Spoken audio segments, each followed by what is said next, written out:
Good afternoon.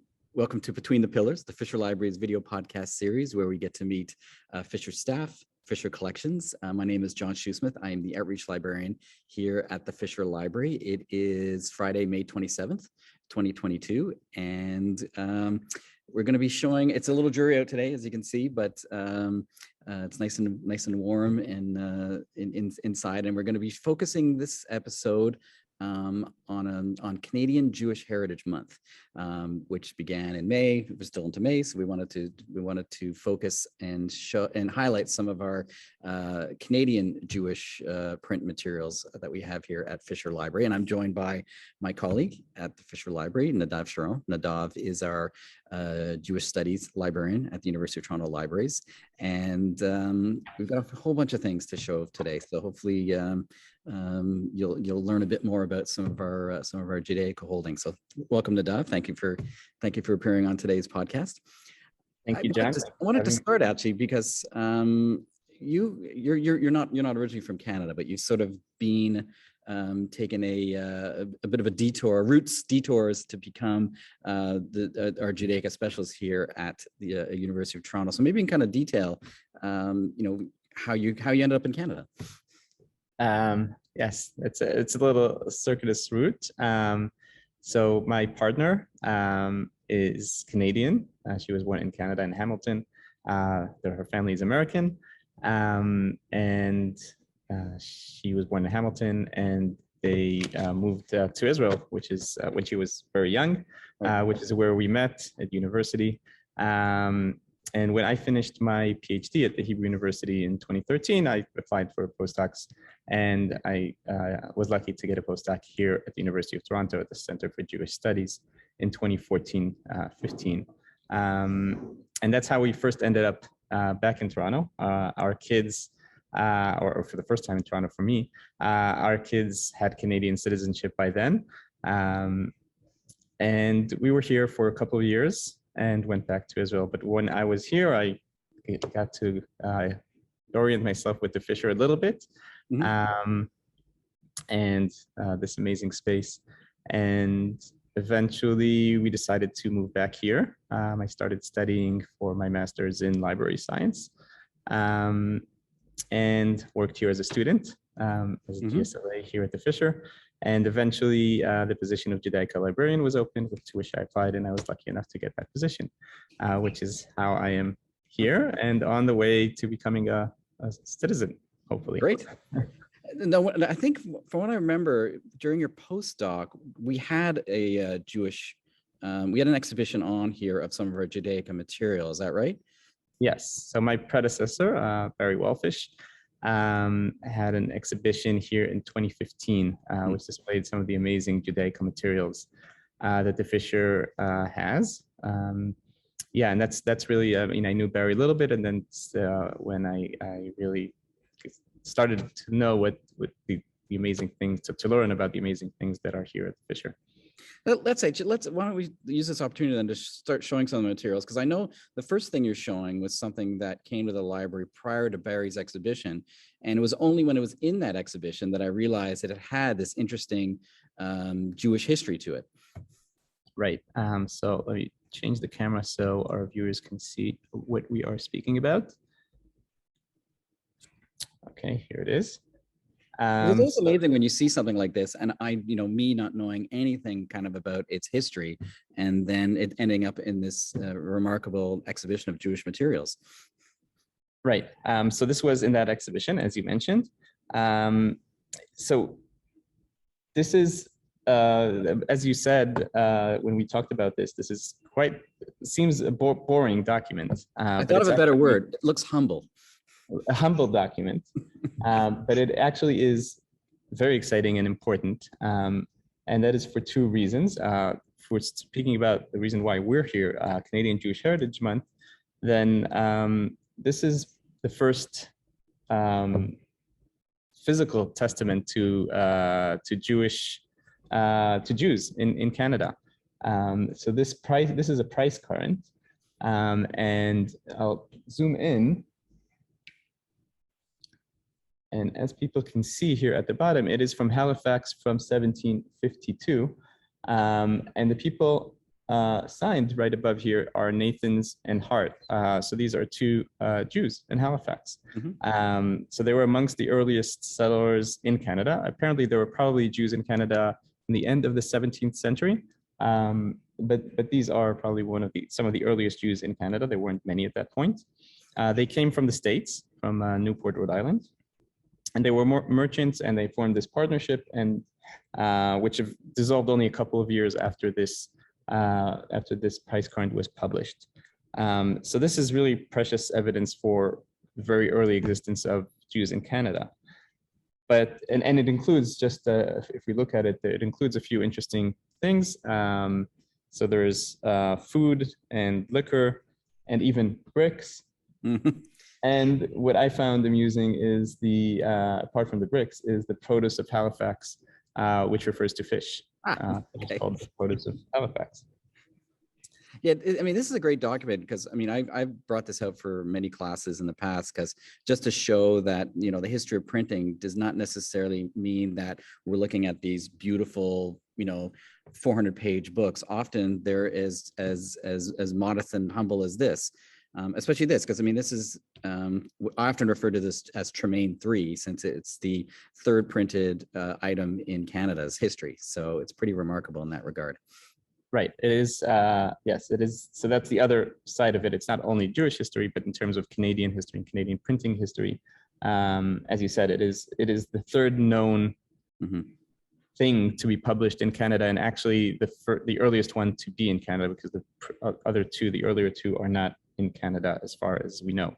And this almost left the country actually a few years ago when it was at another institution, but the Fisher swooped in and purchased it to make sure that it stayed in the country.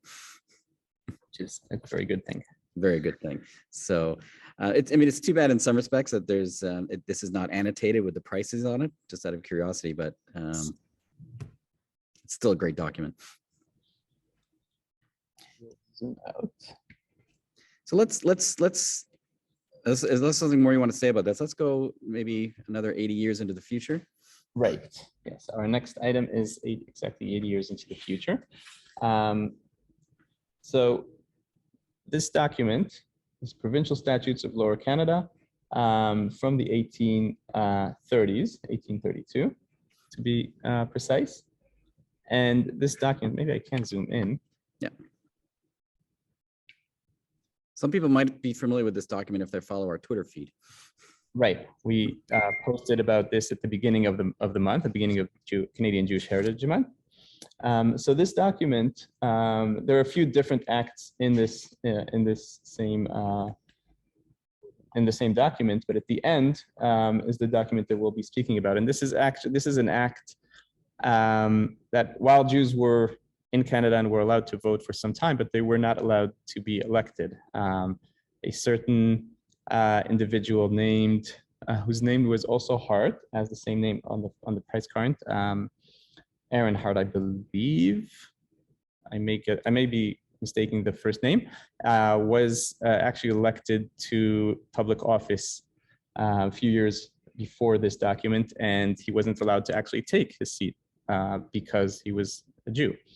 And that eventually led to Parliament enacting this act, which allowed Jews, as it says here, where is it? To declare persons professing the Jewish religion entitled to all the rights and privilege of the other subjects of His Majesty in this province. So this, for the first time, allowed Jews to be elected to public office, and is therefore, even though it was more or less overlooked at the time, barely made the back ends of newspapers, right. But it has come to be known as a groundbreaking cornerstone, basically, for the rights of Jews, and not only Jews actually, but other religious minorities in Canada. In terms of the Commonwealth of the British states, I mean, was this fairly uncommon then for Jews to be able to hold office? Yes, so that's a great question. As far as I know, yes, this was actually the first time in any of the Commonwealth lands that Jews were given the right to be elected, which fairly soon afterwards, I think, became the case in other places, but I think this was the first time. Again, a humble looking print document, but again, in terms of the history, so valuable and important. Yes, boring looking initially, but its significance is really quite great. Let's talk then. Let's move to the next item, which sort of gets us out of politics and gets us into more, I would say, cultural history. Yes, and moving another almost century into the future. So we're going to be looking at the Naomi Cookbook. Right. For many Jews in Toronto, especially the older folk, who may be aware of this. This is a quite well-known cookbook that was published here in Toronto, and it's in several editions in the 20th century. So this is the first edition we have here. We have the Fisher has a few of these editions, but the first edition is, as you can see, from Toronto, 1928. It was and it was published in a few other, I don't remember how many editions after that subsequently. The last edition I think is 1960, and the Fisher has that edition and a few in the middle. And it's called Naomi Cookbook not because it was not because the author was named Naomi, but because it was made for the Naomi chapter of Hadassah, which is a women's organization. And there's a whole list of, there's an index, you can see the list of various types of recipes. And what is interesting about this is that really this shows the integration, the attempt at the integration of the Jewish and maybe more traditional Jewish community in Toronto, in Canada, in the larger framework of North American or Canadian society. So you can see that in terms of the way the meal is structured. So there are cocktails and then appetizers and various other things, which are very, I think, contemporary to Canadian society at that time. But at the same time, it also preserves more traditional Jewish ideas and Jewish recipes. I think it even says that in the foreword too, doesn't it? About the meaning of the old and the new. Yes. So here in the foreword it says, let me see, where is it? Right at the beginning, I think, very first sentence. Right. Here in the book are the old and the new. Yeah. And basically the idea is, it's like the holy dishes that Sarah must have prepared. Sarah, the matriarch, must have prepared for the angels in the biblical story, but it also, the things that modern, as you can see upon earth, may prepare for modern and critical husbands. So, we won't say more about that, but I think it's very, it really shows this attempt at both preserving the traditions and basically the old world where these people came from. So European Jewry, maybe specifically Anglophone European Jewry, and then, but also trying to integrate it into the new things that the new world that they were in. Yeah, I mean, it really tells a story of where Jews were positioned in terms of the early part of the century, and where they were in society, in Canadian society. Right. Yes. The other thing I love too about these, looking at some of these old materials, old cookbooks and such, are the ads. Right. Exactly. That's a great point. So the ads are amazing, and you can see here Manischewitz Matzah. So maybe many of our viewers may be acquainted with Manischewitz. It's still a famous company that makes kosher food and kosher matzahs and other things. So here there's an ad for their matzot, which is what we eat on Passover. Right. And if we flip the page, we see that the ads are not only for Jewish or kosher things, but things that are just related to the fact that this is a cookbook, and that is an ad for a range. Which looks very different than any range that we would have today, but this is a century ago. So and there are a few other ads here that I think also our interesting window into Toronto life, and certainly Jewish Toronto life a century ago. So you just mentioned kosher. Let's go to another item you want to show that's specific to, well, maybe you can explain it better than I could, but it has to do with kosher preparation. Right. So let's zoom out. So this is actually very new acquisition. Just recently we acquired a small series of 4 proclamations, which I have here. So I'm showing only one. And these have to do with a big dispute that was in Toronto in the Jewish community around kosher meat and who is authorized to proclaim meat as kosher. I haven't had the chance to learn much about it yet. I think there's much to learn about this history, and maybe people who've been in Toronto longer know more about this. But this was a big dispute in the Jewish community, and there were a lot of proclamations by various sides about it. This is from the 30s. There is no date on this, but this whole dispute was it was many years. But I think the proclamations that we have are mainly from the 30s and maybe early 40s. And we've actually been fortunate enough to be able to acquire a larger collection just this week. So this is fresh news.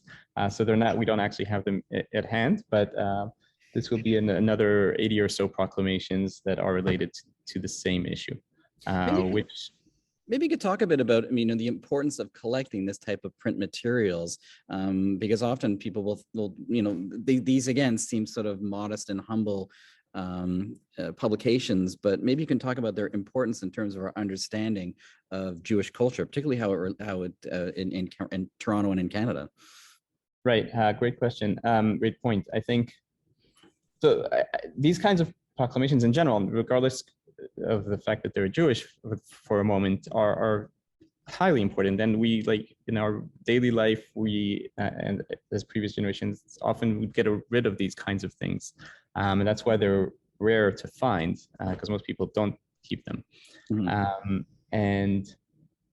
But if we want a window into the lives of communities, of ordinary people, these are the kinds of materials that give that, not the big, as you mentioned before, the big, beautiful, monumental books from the 16th century are amazing and important in so many respects.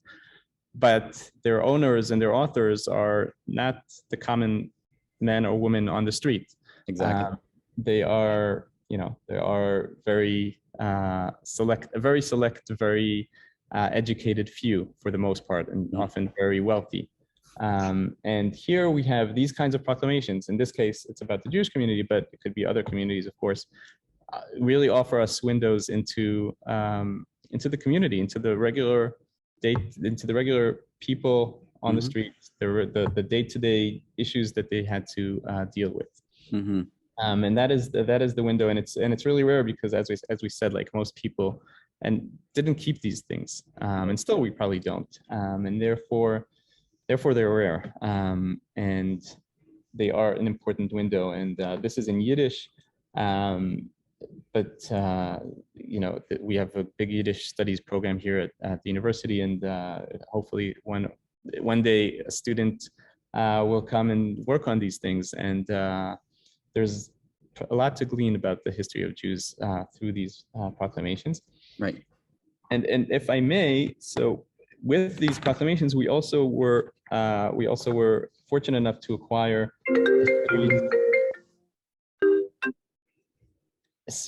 a small newspaper that was printed here in Toronto again. It says Toronto, Canada, right up here. Yep. Maybe I'll zoom in a bit. So this is called Haderech, which in English is the way, and it's again in Yiddish, and it was printed here in Canada, in Toronto. And you can see the date is Tafshin, which is 1940. And this was printed again by the Kehila, which was one of the organizations that was in this big dispute about the kosher meat. And they printed this newspaper. there are 12 issues of it, as far as we know. And they printed this as part of mainly to talk about or to discuss this debate about the kosher meat. So the one side is Yiddish. This is the first one. We purchased 12. As far as we know, this does not exist in any other library in Canada or elsewhere. So it's really, again, it's in great condition, but it's really rare. And the other side is in English. So our non-Yiddish speakers can actually read it and understand. So you can see that the title is The Way, which is the translation of the Hebrew title, and it's June 1940. Excuse me. And you can see what the issues that they're talking about, the Vad HaKashrut, so the authorities that are giving kashrut, and that's a lot of what these 12 issues discuss. So this is again, this is a humble, and you mentioned you chose the word humble, which I think is a fitting word. And again, this is a humble piece of evidence, but it's an incredible piece of evidence to the community at that point, at a pivotal point actually in its history. And thank you to whoever was holding on to this to keep it in such fantastic shape. Yes, yes, it's amazing. Again, this is the kind of thing that, it's only 4 pages or 6 pages, just a small like newsletter kind of thing, which most of us, including myself, would get rid of at some point because it's a lot of clutter. And we're lucky that some people hang on to these things and eventually they end up in institutions such as the Fisher. Since we're showing something from the 1940s, from 1940, we're now entering World War II, maybe we should backtrack a little bit. Obviously, World War II was an extremely important time in Jewish history, and maybe there's one thing you wanted to show, a newspaper that goes back a couple of years. Right. So before we show that, I'll just say that although this newspaper that we were just looking at, The Way, really to a large extent dealt with the issues of kosher meat, there is in these pages, in these 12 issues, there is also discussion of what was in the minds of most Jews, or all Jews, I think, at that point, Jews in Canada, and that is what was happening to their brethren across the ocean. Right. And so there's a lot of discussion of that in general in the Jewish community at that time, and you can see that in these pages as well.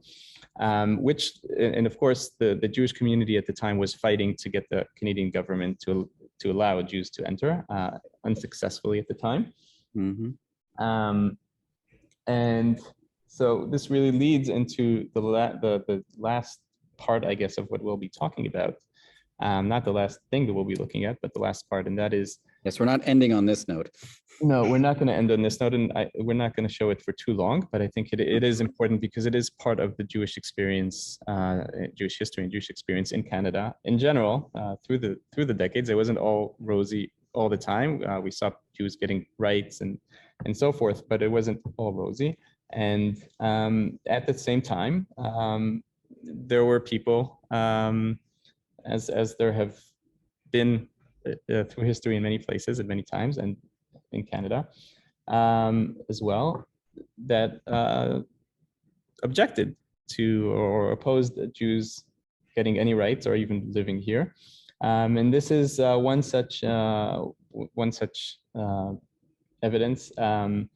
So this is a newspaper from Winnipeg from 1938, as you can see. So really the eve of the war, and you can see the swastika, you can see the title. This is a very white supremacist, anti-Semitic newspaper that was published there at the time by a Canadian political party, the Canadian National Party, it was called, or something of the sort. Right.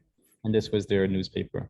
You can see the very German Nazi type of anti-Semitic caricatures and so forth. And if you don't mind, John, I'll move it away. Yes, please do. Because I'm more curious. I want to know more about another recent donation that relates to the Second World War. Right. Good point. So as we mentioned, there was a lot of resistance. There was anti-Semitism in many places, including in Canada. And after the war, many survivors found their way to Canada. but there was also a lot of, in the anti-Semitic circles, there was and still is a lot of Holocaust denial. And sorry, this is the wrong book. And one of those deniers was Ernst Zundel. I'm just mentioning his name because that leads to what we're going to be discussing now, because he was on trial because of his Holocaust denial. And one of the people who was present at that trial was Professor Elaine Goldschlager from Western University.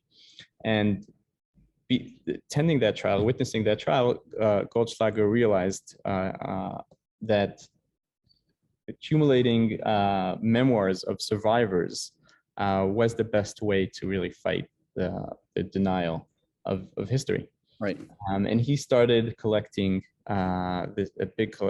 collecting just memoirs, more famous ones, but many not famous ones throughout the world in various languages from various lands, memoirs of Jews who survived the Holocaust. And I think he was right in that this is the best way to fight that kind of revisionist, fake news kind of, denial of history. And so his collection, he collected it for a few decades, and when he retired recently, he donated it to the Fisher, and we had a big event around that a few months ago. Available on YouTube. Available on YouTube.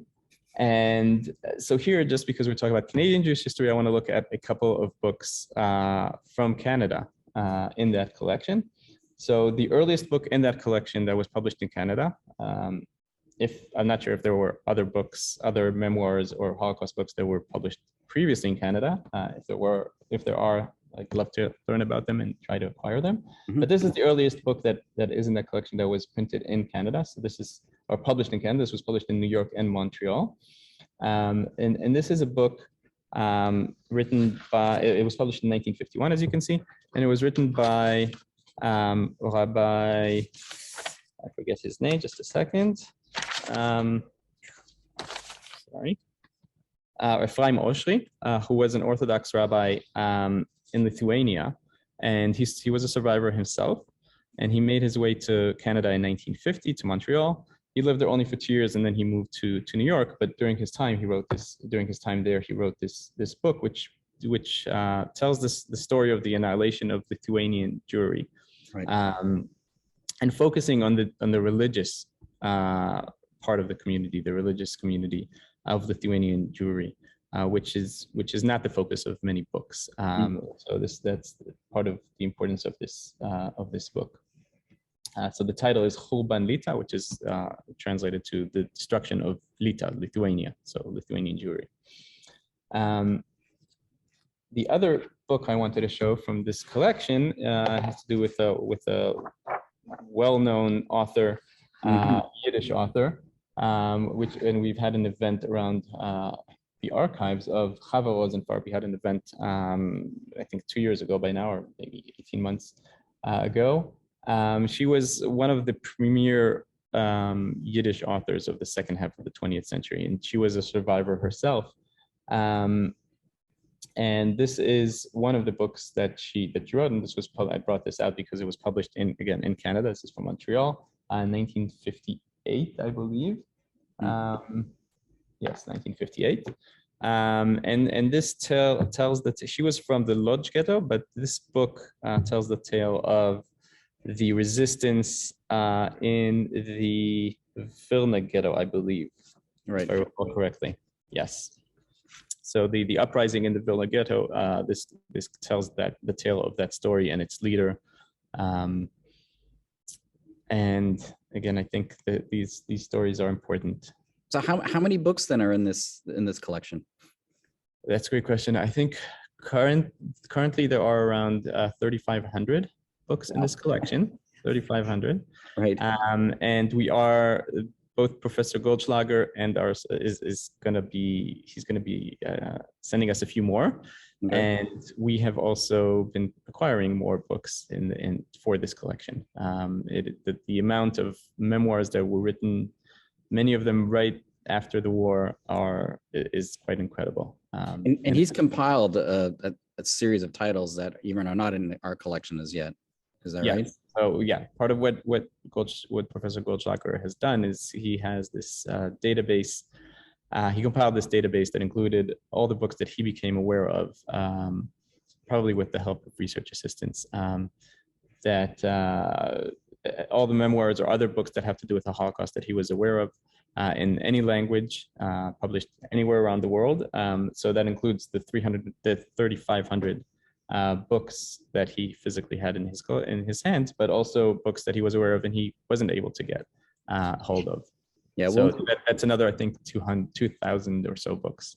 Yeah, we'll include a link to that event, the YouTube link, because especially there was a very moving story from one of the authors of one of these memoirs, who was in her 90s, I believe. So, and she's just a great sort of moving storyteller.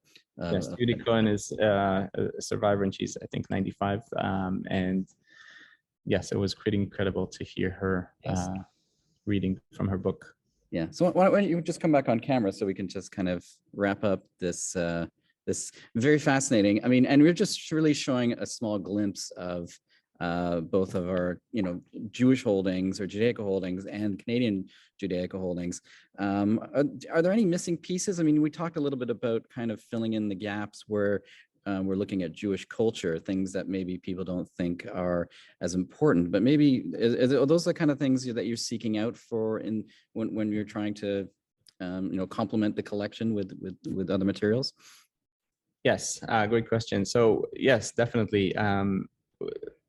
Our goal is to cover my goal as a Judaica librarian is to really cover the Jewish experience throughout the centuries, throughout the world. But primary focus being in Canada, in Toronto, is really, I think, the first and foremost focus is to, or at least my goal is to really document the Jewish history and Jewish experience in Canada, especially in Toronto and the GTA. Right. So definitely these are the kinds of materials that I would love to get my hands on for the library as much as we can, because this is the premier research institution with the biggest Center for Jewish Studies. This is the place where it would be maintained and researched and used by scholars and students. And I think there's a lot, like, I don't, as you mentioned, I'm relatively new in the position, so I don't feel like I know the entire collection, and also the entire collection that pertains to Canadian Jewish history. But I'm sure there are many holes, especially the kinds that we just talked about previously with the proclamations, and that the kinds of materials that really give a window into the day-to-day lives of individual Jews and communities of Jews.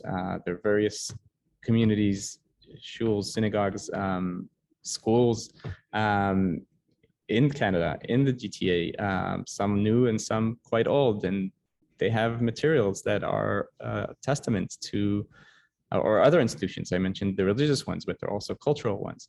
They have various materials, they must have, that pertain to the history of this community, whether it's newsletters or posters and proclamations. As we mentioned before, these are very important windows into the lives of such communities. This is our traditional call out to potential donors who may be sitting on this material and not think it's all that important. But in fact, it is very important to our overall understanding. And so if you are sitting on those kind of materials, just let us know, because we'd love to have them in here at our library. So again, Nadav, thanks for doing this. I know we wanted to do something around Canadian Jewish Heritage Month in May. We've both been pretty busy. I was sick with COVID for a week, so that put us back. But it's great that we can do something about this toward the end of the month. So thank you again. We will be back in 2 weeks' time. Not sure what we're going to be doing yet in terms of profiling a person or a collection, but watch our website for that. And if you happen to be watching this on May 27th, we're actually going to be open for doors open tomorrow, Saturday, May 28th, between 10 and 5. So if you are watching this on Friday, come to the library tomorrow. We've been closed for over 2 years to the general public. So at least we'll be open for one day tomorrow. So please join us. Again, Nadav, thanks again. Thank you for having me. You're very welcome, and I hope everyone has a great weekend.